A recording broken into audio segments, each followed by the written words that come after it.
You focus on human and machine collaboration. You talk about decision-making, strategy, and technology. The US and China are in a trade war, but is this really about tech supremacy?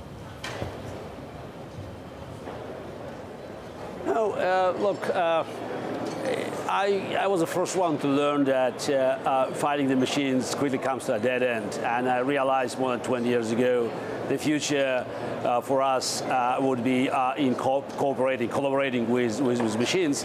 And I don't think we should be afraid of this future. Yes, obviously there are consequences of any new disruptive technology. It creates problems, it destroys some jobs, but it creates new opportunities, it creates new industries. And I think we should embrace these opportunities, and AI should not be treated differently from any other disruptive technology of the past. So it definitely poses certain threats, but it's not about evil AI, but more likely about bad actors that will use disruptive technologies for their nefarious goals. Right, so Mr. Kasparov, do you worry about how China is using artificial intelligence?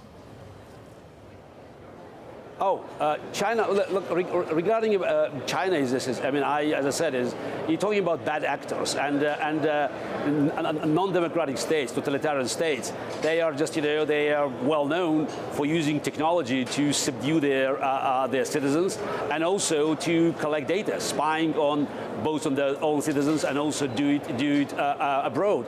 So it's from what I know, that's China is quite sophisticated in using technology invented in the free world to undermine the very foundation of the free world. Right. But does Europe and Western countries do the same? And if I'm a Western consumer, should I care about the Chinese having access to my data? Look, it's when we generate data, our own data. So we should recognize that somebody will collect the data.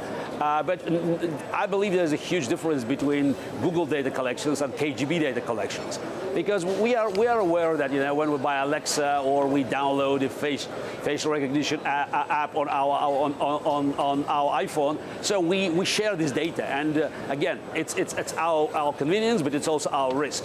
When we are dealing with Chinese technology or Russian technology or some sort of hacking tools that we're not aware of, I think it's quite different, and I think we should be extremely cautious while just trying to put this moral equivalence between what's happening in the free world, where there's still regulations like GDPR and other things that could put corporations under some kind of scrutiny, though I think it's not enough, and the totally uncontrolled spying activities of Chinese, Russians, or other rogue states and quasi-state organizations.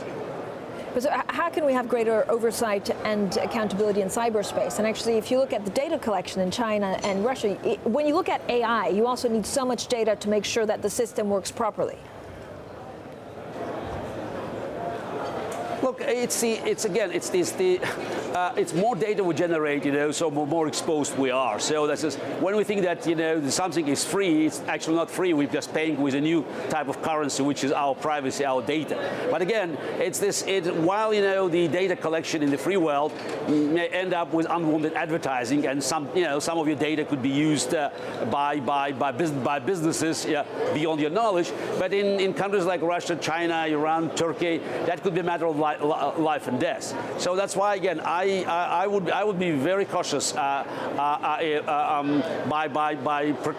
allowing these countries to operate freely in our environment, because again, they do not abide by the same rules, and they use technology which is invented in the free world without any restrictions that we're trying to impose.